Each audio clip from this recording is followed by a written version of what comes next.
Hello friends, आप लोग का अपना YouTube channel easy with Subhash sir में फिर से स्वागत है। और आप लोग के लिए सेकंड वीडियो लेके आए हैं। बच गया डंका, तैयारी में रहिए। चलिए देखिए, दो चर वाले रखिए समीकरण, linear equation in two variable. सबसे पहले इसमें पूछेगा ग्राफ, दो इक्वेशन दे दिया रहेगा, इस टाइप का दो इक्वेशन दिया रहेगा। तो इसमें हम एक का मान गायब कर दिए हैं, तो ये कुछ अलग, इसमें वैल्यू दिया रहेगा और बोलेगा कि आप ग्राफ बनाइए। 5 नंबर का आता है, इसमें फिक्स है, 5 अंक का आएगा। तो ग्राफ आप लोग बढ़िया से बॉक्स बनाने के लिए बॉक्स जो बना लिया वो ग्राफ भी खींच लिया। तो इसमें आप लोग देख लीजिएगा अच्छा से। दूसरा पूछता है संगत असंगत, तो 1 नंबर में आएगा। जैसे मान लीजिए कि इक्वेशन दे दिया, और जैसे मान लीजिए 2x प्लस में 3y इक्वल टू 10 और 4x प्लस में 5y इक्वल टू 12, ये दो इक्वेशन दे दिया पूछ, और बोलेगा कि इसको बताइए संगत है या असंगत है। तो संगत कब होता है कि जब a1/a2 बराबर नहीं होता है b1/b2 का, तब संगत होता है। या a1/a2 बराबर b1/b2 बराबर c1/c2, ये दो प्रोसेस में संगत होता है। असंगत कब होता है? जब a1/a2 बराबर b1/b2 बराबर नहीं होता है c1/c2 का, तो ये असंगत होता है। आप लोग याद कर लीजिए। तो संगत असंगत आएगा चेक करने के लिए, तो आपको क्या करना है, बस ये प्रोसेस फॉलो कर देना है। और कैसे? ये वाला फॉर्मूला, अगर तीनों, अब a1a2 b1 b2 c1 c2 सबको पता है, ये है a1a2 b1 b2 c1 c2। ये हालांकि इसमें ई वाले को हम बराबर के उस साइड में रख के ही देखते हैं। अब एक क्वेश्चन आएगा तीसरा में, बोलेगा कि ऐसा दिया रहेगा, या एक का मान गायब कर देगा, या तो x वाला का या तो y वाला का, इसमें किसी समीकरण में से, या इसमें या इसमें, और बोलेगा k का मान ज्ञात कीजिए। तो k का मान ज्ञात कीजिए, और साथ में ये भी दिया रहेगा यदि क्या बोलते हैं कि कोई हल ना हो, कोई हल ना हो, ये भी साथ में दिया रहेगा। केवल ऐसे नहीं दिया रहेगा कि के का वैल्यू ज्ञात कीजिए, कोई हल ना हो। तो इसमें क्या करना है कि जो पूछ रहा है ना, जो दिया है कोई हल ना हो, वही चीज लिखेंगे कि कोई हल नहीं होता है कब? जब a1/a2 बराबर होता है b1/b2 का, लेकिन ये बराबर नहीं होता है c1/c2 का। तो इसके बदले में कोई भी पूछ सकता है, अनेक हल हो, ये भी पूछ सकता है, तो उससे कोई दिक्कत नहीं है। अब हम ये वाला तो बराबर नहीं है, हम ये वाला लेके चलेंगे। तो a1 का वैल्यू हमको पता है, a2 का वैल्यू पता है, यहाँ पे इस हाथ पे भी देखिए आप लोग, इसका वैल्यू पता है और इसका वैल्यू k है। अब क्रॉस मल्टीप्लाई कर देंगे, ये हो गया 12 और ये हो गया 2k, और 2 को इधर भेज देंगे, 6 हो गया, यानी k का वैल्यू हम ले आ दिए। तो इस टाइप का क्वेश्चन आएगा, यानी जो पूछेगा ना वही चीज यहाँ पे लिख देना। हो सकता है कि इसमें आप ध्यान दीजिए कि कभी कभी ये तो संगत असंगत पूछेगा ही, साथ में पूछता है कि इसका जो ग्राफ बनेगा, ये जो दोस्तों समीकरण है, इसका जो ग्राफ बनेगा वो क्या होगा, कैसा होगा। तो ये आपको लिख देना है कि प्रतिच्छेदित करती हुई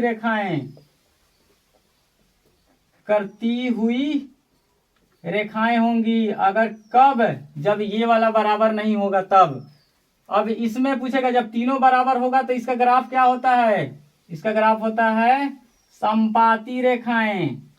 समपाती रेखाएं का मतलब समझ में आता है कि एक रेखा का जब ग्राफ खींचेंगे यहीं से, तो दूसरा रेखा का जब ग्राफ खींचेंगे तो इसी पे आके धक्का मारेगा, तो ये हो गया समपाती। और प्रतिच्छेदित का मतलब ये होता है, पहला समीकरण का ग्राफ जब लाइन ऐसे बनेगा तो दूसरा का ऐसे बनेगा, काटते हुए बनेगा उसका। असंगत में क्या होता है, इसका जब ग्राफीय हल करेंगे तो ये होता है समांतर। समांतर रेखाएं, समांतर रेखाएं कैसी होती है? ये वाली होती है समांतर रेखाएं। यानी कि अगर ये x का y का लाइन है, ये x का लाइन है, तो अगर ग्राफ बनेगा तो दोनों ऐसे बनेगा, या x y का लाइन है तो ग्राफ बनेगा तो ऐसे बनेगा। जब भी बनेगा तो ऐसे ही बनेगा, यानी दोनों लाइन एक साइड में, मतलब साथ साथ चलेंगी। तो एक ये क्वेश्चन आता है।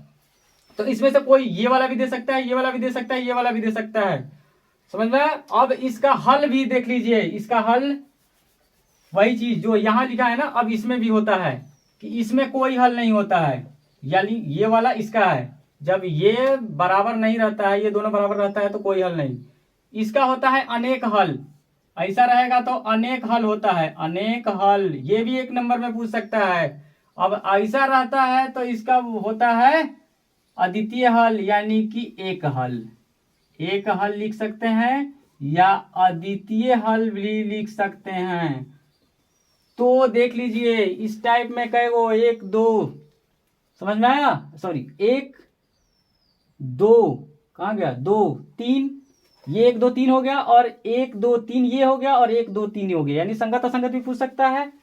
ग्राफ पूछ सकता है कि अगर इसका ग्राफ बनाएंगे तो कैसा रेखा काटेगी, कैसा रेखा होगा, और ये पूछ सकता है कि इसका जब हल निकालेंगे तो क्या होगा, द्वितीय हल होगा या अनेक हल होगा कि कोई हल नहीं होगा। तो इसमें से क्वेश्चन जरूर आएगा। उसके बाद आता है ये इक्वेशन दे दिया जाएगा, एक इक्वेशन दे दिया जाएगा और उसमें बोला जाएगा कि प्रतिस्थापन या वज्रगुणन विधि से हल कीजिए। तो समीकरण हल करने का 3 विधि होता है, एक होता है प्रतिस्थापन, विलोपन और वज्रगुणन। तो विलोपन बहुत कम पूछता है, प्रतिस्थापन और वज्रगुणन ही पूछेगा। तो समीकरण ऐसा दे देगा और इसको बोलेगा कि वज्रगुणन विधि से हल कीजिए या प्रतिस्थापन विधि से हल कीजिए। तो जब ऐसा बोलेगा ना तो ये 2 नंबर में पूछेगा, 1 नंबर में नहीं पूछेगा। 1 नंबर वाला क्वेश्चन यहाँ पे है, इसमें ही पूछेगा, या संगत असंगत जो भी है ये भी पूछेगा, ये भी पूछेगा। तो जब भी 2 नंबर में ही पूछेगा।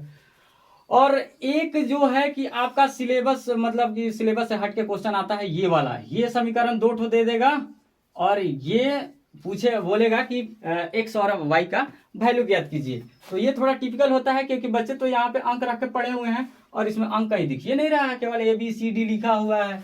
तो इसमें भी क्या होता है, विलोपन विधि से आप आराम से दोनों समीकरण को बराबर कर लीजिएगा। देखिए एक ठो हम बना के दिखा दे रहे हैं फटाफट।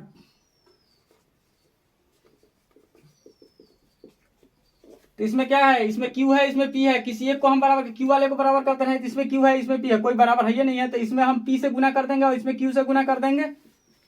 इसमें हम क्या करते हैं, P से गुना कर देते हैं और इसमें हम Q से गुना कर देते हैं। तो इसका इक्वेशन अब बना कैसे, ऐसे हो गया।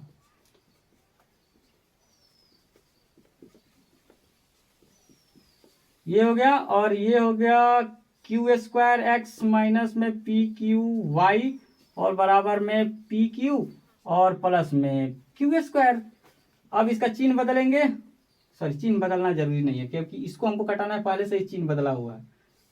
तो ये कट गया, ये वाला लिखेंगे P² x प्लस में Q² x और यहाँ पे लिखेंगे सेम टू सेम, सबको उतार देंगे क्योंकि ये प्लस में है। इसको हम थोड़ा सा स्पेस के लिए खत्म कर दे रहे हैं। इसमें आप लोग इस पे फोकस कीजिए आप लोग। अब इसमें हम x कॉमन ले लेंगे तो P² प्लस में Q² हो गया और इधर हम क्या करेंगे, ये वाला तो कट गया आपका, इधर बच गया P² प्लस में Q²। ये वाला इंटू में है, इधर भेज देंगे। x equal to P² plus में Q², y में P² प्लस में Q²। ये दोनों कट गया, एक आ गया, यानी x का वैल्यू क्या आ गया, 1। अब इसका वैल्यू हम किसी समीकरण में रख देंगे, इसमें रख देंगे, इसमें रख देंगे, किसी में भी रख देंगे। समीकरण 1 में रख दे रहे हैं। समीकरण 1 में रखने पर किसका वैल्यू, इसका वैल्यू। अब समीकरण 1 हम लिख दिए, Px प्लस में Qy equal to P minus Q। अब इसका वैल्यू 1 है, किसका, x का। तो यहाँ पे x हमको दिख रहा है, P इंटू 1 और प्लस में Qy और P माइनस Q। अब ये तो हो गया P, अब ये हो गया Qy और P माइनस Q। अब इधर प्लस में P है, इधर भी प्लस में P है, जब इसको उधर भेजेंगे तो माइनस में आ जाएगा। तो ये वाला कट गया आपका, तो ये वाला Qy और इधर माइनस Q बच गया।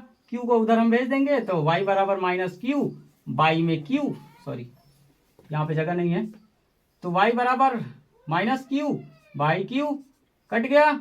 यहाँ पे -1, यानी कि y को वैल्यू कितना आ गया, -1। तो इस टाइप का क्वेश्चन सिलेबस से हट के है ये, तो सिलेबस से हट के पूछेगा। तो अब एक क्वेश्चन ये भी पूछता है, यहाँ पे देखिए, यहीं पे समझाते रहे। इस टाइप का एक ये भी सिलेबस से हट का है, इसमें पूछेगा चक्रीय चतुर्भुज के कोणों का वैल्यू, यानी कोणों का मान ज्ञात कीजिए। सब दिया है ABCD में, कुछ ओरिजिनल वैल्यू नहीं दिया हुआ है। तो वृत्त के अंदर जो भी चक्रीय चतुर्भुज बनता है उसमें क्या होता है, चक्रीय चतुर्भुज बनता है तो उसमें होता है कि आमने सामने का कोण बराबर होता है, सॉरी आमने सामने का कोणों का योग जो होता है वो 180 होता है। तो आमने सामने का कोण कौन हुआ, ये हुआ और ये हुआ। लिखा जाएगा कि कोण A प्लस में कोण C इक्वल टू 180। अब A का वैल्यू हम यहाँ पे लिख देंगे 4y प्लस में 20 प्लस में C का वैल्यू ये है -4x इक्वल टू 180 और 4 इसको हम इधर कर दे रहे हैं, माइनस कॉमन ले लेना है। तो ये हो गया माइनस, ये हो गया प्लस, प्लस में 4x, ये हो गया माइनस में 4y और इसमें माइनस, इसमें भी कॉमन लेंगे तो माइनस हो जाएगा -20। अब -20 को उधर ले जाएंगे तो क्या हो जाएगा, समझ में नहीं आ रहा है। चलिए यहाँ हम सेम टू सेम 4y और ये हो गया -4x 180 -20, तो ये हो गया क्या 160 हो गया ना। अब इसमें से हम माइनस कॉमन ले लेंगे तो क्या हो जाएगा, ये प्लस हो गया या माइनस हो गया, या माइनस हो गया, तो 4x और हम -4 को ही निकाल दे रहे हैं ना, इसमें से 4, इसमें से 4, इसमें से भी 4 निकल जाएगा, -4 निकालेंगे तो ये हो गया +x, ये हो गया -y और इसमें से 4 से इसको डिवाइड कर देंगे तो 40 हो गया, लेकिन माइनस में हो गया, तो ये इक्वेशन बन के तैयार हुआ। इसी टाइप का एक इसमें चलेंगे कि एंगल क्या D और B, यानी एंगल B प्लस में एंगल D इक्वल टू 180, तो इसमें एंगल B का वैल्यू है -7x + 5, D का वैल्यू है 3y - 5 इक्वल टू 180, और इसमें क्या होता है, ये वाला x है और ये वाला y है, ये वाला तो कटिए गया, ये वाला कट गया, प्लस में 3y इक्वल टू 180, इसमें से तो कोई कॉमन निकल कर नहीं करेगा, ज़्यादा से ज़्यादा माइनस आप कॉमन निकाल सकते हैं, उससे कोई दिक्कत नहीं है। ये हो गया समीकरण 2। अब समीकरण 1 और 2 हमको पता है, तो आप लोग समीकरण हल करना जानते हैं ना, इसे किसी भी विधि से, प्रतिस्थापन, बज, गुणन, विलोपन, किसी भी विधि से आप हल कर सकते हैं। तो ये हो गया आपका 2 चर वाले रेखीय समीकरण से क्वेश्चन आएगा, तो देख लीजिए। अब देखिए एक्सरसाइज 4 में द्विघात समीकरण यानी कि क्वाड्रेटिक इक्वेशन से किस टाइप के क्वेश्चन आएंगे। तो एक पहला पूछेगा कि द्विघात समीकरण है या नहीं है, सबसे पहले यही पूछ देगा कि द्विघात समीकरण, द्विघात बहुपद हम पढ़ाए थे पीछे पहले, अब द्विघात समीकरण है, तो दोनों में ज्यादा का अंतर नहीं होता है। तो ऐसा क्वेश्चन दे देगा जैसे ये है ना, x + 1 का whole square equal to 2x - 3। अब बताइए कि ये द्विघात है कि नहीं है, या ऐसा ही 4 को ऑप्शन दे देगा और पूछेगा कि इनमें से कौन द्विघात है, तो ये चारों को बनाना पड़ेगा आपको, तब बताना पड़ेगा। या ऐसा पूछ देगा, सिंगल देगा तो पूछेगा कि द्विघात है कि नहीं, तो इसको a + b के होल स्क्वायर पे हम तोड़ देंगे और इसको हम इंटू कर देंगे और सबको एक साइड कर देंगे, इधर कुछ नहीं रहेगा। अब इसमें देखेंगे सबसे बड़ा पावर क्या है, तो सबसे बड़ा पावर हमको 2 दिख रहा है, यानी कि द्विघात है।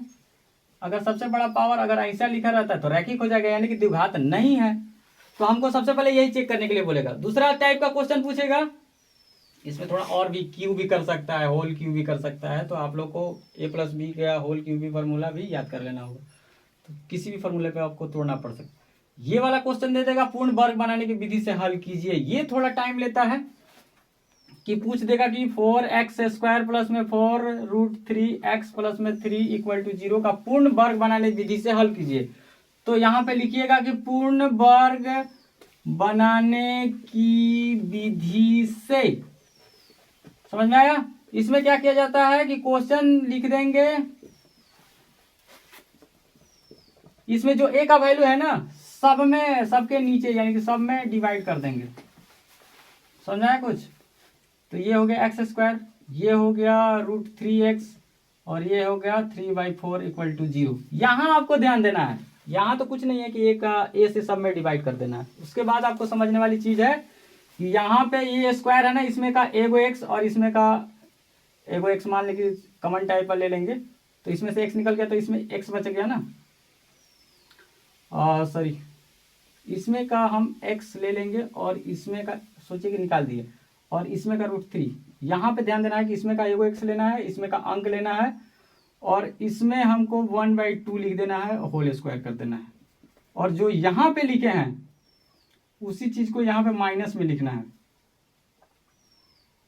√3 × 1/2 का होल स्क्वायर, और उसके बाद ये वाला लिखना है।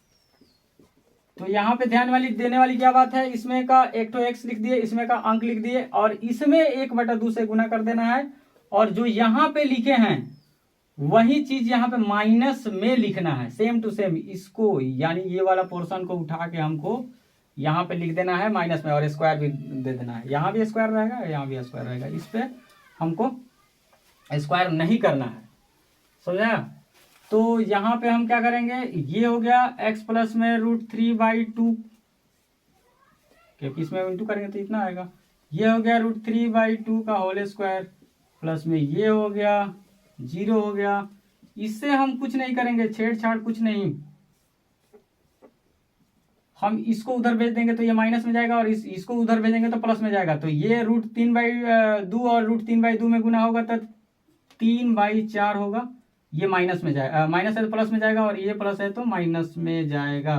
तो आप लोग भी ऐसे ही इसको भी भेज दीजिएगा और इसको भी भेज दीजिएगा। हम चाहते तो यहाँ भी कटा देते, लेकिन हो सकता है नेक्स्ट क्वेश्चन में कटने वाला नहीं हो तो आप लोग को भेजने की जरूरत पड़ेगी, तो इसलिए हम आपको उधर उस साइड में हम भेज के दिखा दे रहे हैं। तो ये प्लस में चला गया और ये माइनस में चला गया, तो इधर हम गया तो ये प्लस माइनस 0 हो गया। अब x प्लस में √3/2 हो सकता है कि अगला क्वेश्चन आपका 0 ना आए, तो यहाँ पे डिजिट बचेगा, इधर का स्क्वायर अब भेजना है उधर। तो x प्लस में √3/2 इक्वल टू 0, क्योंकि स्क्वायर इधर जाकर रूट होगा तो 0 रूट के अंदर में 0 बाहर निकल जाएगा, इसको हम भेजना है उधर।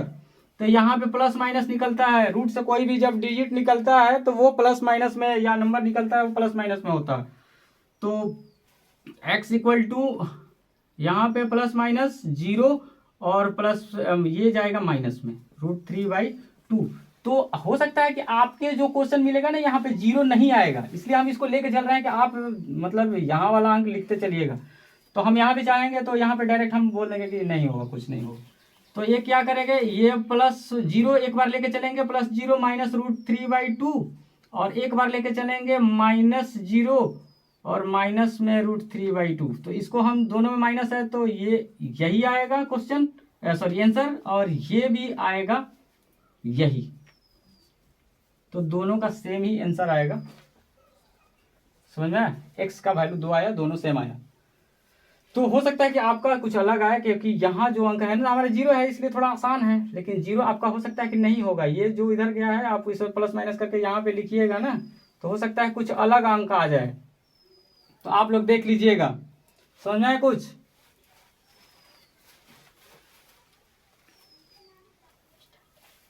अब देखिए, द्विघाती सूत्र से ज्ञात कीजिए इसी चीज को, जो अभी हम बनाए इसी चीज को। अब बोल देगा कि इसको द्विघाती सूत्र से ज्ञात कीजिए।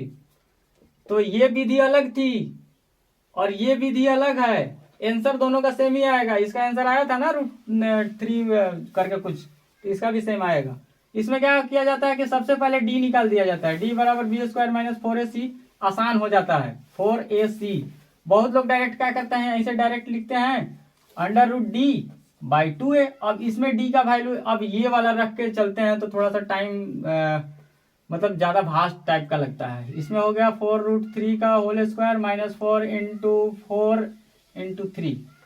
तो इसमें स्क्वायर किया जाएगा तो 16×3 = 48, और ये हो गया 16×3 = 48, आ गया 0।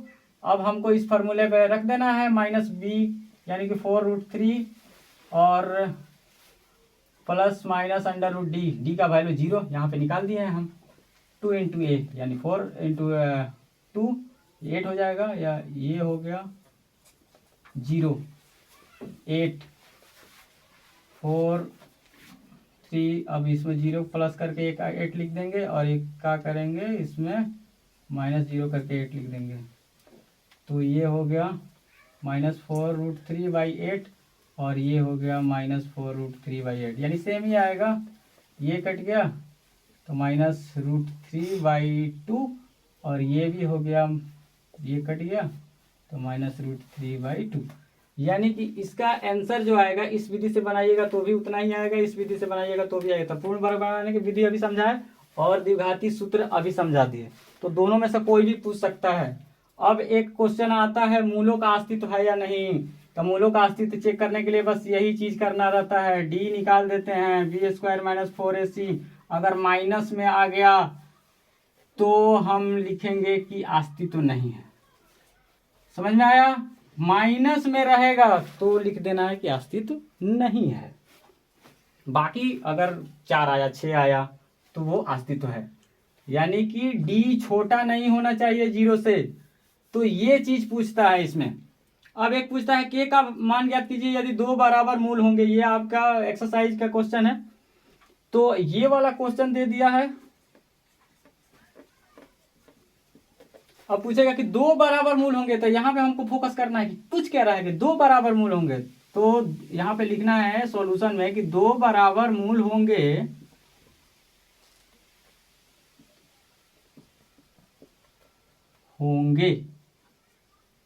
कब? जब d बराबर होता है 0 का। तो d का वैल्यू क्या होता है हम सबको पता है, B square minus 4ac equal to 0, ये फॉर्मूला है। तो b का वैल्यू क्या है, k। तो k पे स्क्वायर हो गया, -4 इंटू a का वैल्यू 2 और c का वैल्यू 3 इक्वल टू 0। यहाँ पे k स्क्वायर हो गया, यहाँ पे 4×3 = 24 हो गया इक्वल टू 0। इसको हम उधर भेज दिए तो प्लस में 24 चला गया, और स्क्वायर अब भेजेंगे तो रूट में चला गया। अब इसका जब हम गुणनखंड करेंगे तो इसका तो जोड़ा लग गया, बाकी इसका जोड़ा नहीं लगा, तो ये हो जाएगा ये आंसर, के का वैल्यू ये होता है। तो इस टाइप के क्वेश्चन आएंगे। एक पूछेगा कि दो वास्तविक समान मूल कब होते हैं, तो एक ऑब्जेक्टिव में आएगा, तो हमको इस वाले पे टिक करना है। या पूछ देगा कि दो वास्तविक असमान मूल कब होंगे, तो इस पे टिक करना है। यहाँ ऐसा जहां लिखा रहेगा ना उस पे टिक कर देना है। उसके बाद पूछेगा कि कोई वास्तविक मूल नहीं होगा, तो ऐसा जहां भी दिखेगा ना तो उस पे टिक कर देना है। समझ में आया कुछ? तो इस टाइप के क्वेश्चन द्विघात समीकरण से आते हैं।